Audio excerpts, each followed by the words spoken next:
Hola a todos, junto con mis compañeras Lady Catherine Galindo, Karen Vanessa Paredes y Maribel López, presentamos este análisis profundo titulado La brecha silenciosa, acceso a la salud en zonas rurales de Colombia. Este trabajo, realizado para la materia de legislación y salud pública bajo la tutoría del profesor John Lombana, busca explorar la desconexión crítica entre nuestro marco normativo y la realidad que viven millones de compatriotas en el campo colombiano. Bienvenidos a este recorrido por los desafíos de la salud pública en nuestra ruralidad. Para entender un poco la magnitud del problema, debemos partir de una premisa dolorosa. En Colombia, el lugar donde naces determina tus posibilidades de sobrevivir. Mientras que en ciudades el acceso es casi inmediato, nacer en una zona rural puede significar no tener acceso oportuno a ningún servicio de salud. Las cifras del análisis de la situación de salud en 2021 son contundentes. El 46% de la población rural reporta barreras infranqueables para acceder al sistema. Estamos hablando de personas que deben viajar en promedio 12 horas para llegar a un hospital de primer nivel o segundo, pero aún así, el 23% de nuestros municipios rurales más apartados ni siquiera cuentan con un médico permanente. No es solo un problema de logística, es una crisis de equidad humana. Colombia es un país esencialmente rural en su extensión, donde habita casi el 30% de nuestra población. Sin embargo, esta vasta geográfica está marcada por la desigualdad estructural histórica, la dispersión de las familias y la falta de infraestructura vial, que muchas veces es intransitable por el clima, y esto hace que la salud sea un lujo inalcanzable. A esto se suma el impacto del conflicto armado, que ha marginado sistemáticamente a estas zonas de desarrollo estatal. Como bien señala el ASIS, el acceso a los servicios básicos se convierte en un desafío diario, donde la salud no es una garantía, sino una lucha contra el territorio y el olvido. Cuando vemos los indicadores de salud, la brecha se hace más visible en la vida y la muerte. La mortalidad materna en el campo es 2.4 veces mayor que en las ciudades, una cifra inaceptable en pleno siglo XXI. Enfermedades que deberían estar controladas como la malaria y el Chagas siguen siendo endémicas. La desnutrición infantil golpea con fuerza en regiones como la Amazonía y la Orinoquía, afectando casi el 20% de los niños. Además de esto, la presencia médica es 10 veces inferior al promedio nacional. Lo alarmante es que solamente el 52% de los habitantes rurales cuentan con una afiliación activa al sistema de salud.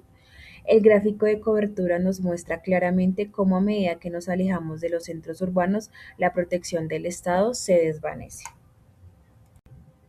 Desde el punto de vista legal, Colombia tiene un marco robusto. En el artículo 49 de nuestra Constitución Política consagra la salud como un servicio público a cargo del Estado.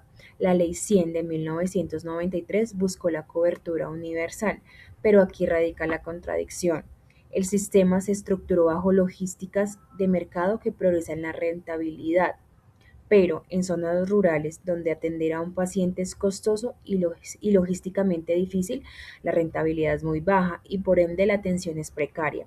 Este enfoque ha generado asimetrías profundas donde el derecho fundamental se ve limitado por la viabilidad económica de las prestadoras de servicios. Para intentar corregir esto, el Estado implementó la política de atención integral en salud, y más recientemente el modelo de acción integral territorial conocido como MAITE, a través de la resolución 2626 de 2019. El MAITE propone 8 líneas de acción desde el aseguramiento hasta la gobernanza, con el objetivo de adaptar la prestación de servicios a la realidad local. Sin embargo, el gran reto sigue siendo la adaptación territorial, es decir, que no podemos pretender que las estrategias que funcionan en Bogotá o en Medellín sean efectivas en la profundidad del Chocó o de zonas como el Guaviare. Se requiere un liderazgo regional fuerte y acuerdos interinstitucionales que realmente lleguen a todos los territorios. El Plan Decenal de Salud Pública es nuestra hoja de ruta actual. Su visión es a largo plazo y que reconoce por primera vez de manera explícita la necesidad de reducir las inequidades rurales. El plan propone un cambio de paradigmas, pasar de un enfoque tradicional centrado en enfermedad y urbanocentrismo a uno centrado en el bienestar integral y el reconocimiento de las particularidades rurales. Los ejes centrales para el campo son el fortalecimiento de la atención primaria y la intervención sobre las determinantes sociales como el agua potable y el saneamiento básico, entendiendo que la salud empieza por las condiciones de vida. Haciendo un análisis crítico de este contraste, en el papel, las normas hablan del acceso universal, gestión integral del riesgo y fortalecimiento de equipos extramurales. Es un panorama ideal, pero la realidad territorial nos vuelve una imagen distinta. Millones de personas sin cobertura efectiva, un modelo Maite fragmentado por la falta de presupuestos y centros de salud rurales que son apenas cáscaras vacías, llenas, sin insumos y ni personal tampoco. Esta brecha entre la norma y el territorio es lo que llamamos la violencia silenciosa, donde la ley existe pero no se materializa para quienes más las necesitan. Las barreras de acceso son muros invisibles, pero son reales. Por un lado están los desafíos geográficos, como las distancias enormes, faltas de vías y costos de transporte, porque una familia campesina pues no puede asumir estos costos. Pero por otro lado, las barreras administrativas son desesperantes. Trámites burocráticos que exigen viajar a la ciudad, demoras en autorizaciones y citas con especialistas que tardan meses en asignarse por parte de las entidades. El impacto en el paciente es devastador. Muchos abandonan sus tratamientos por cansancio o falta de recursos, también por tiempos de espera, y lo que termina en complicaciones prevenibles y en un aumento de la mortalidad. La salud en la ruralidad es trágicamente una carrera con muchos obstáculos. El déficit de recursos es el corazón de esta crisis. El índice de salud rural del 2024 reveló que casi el 40% de los hospitales públicos rurales están en alto riesgo financiero, mientras que en las ciudades hay una concentración de especialistas. En el campo encontramos 116 municipios que dependen de un solo médico general para miles de personas. Esta escasez de talento humano y la precaria infraestructura hospitalaria obligan al desplazamiento forzado por salud, saturando los hospitales urbanos y dejando a las comunidades rurales desprotegidas ante cualquier emergencia. No podemos hablar de salud sin hablar de agua y de conectividad. Solo el 41% de la población rural tiene alcantarillado y casi el 40% consume agua de calidad crítica. Esto produce directamente enfermedades gastrointestinales y desnutrición infantil. Además, la brecha digital es otra barrera con menos de 1% de cobertura de Internet. Como muchos municipios, la telemedicina, que podría ser una solución, hoy es una utopía.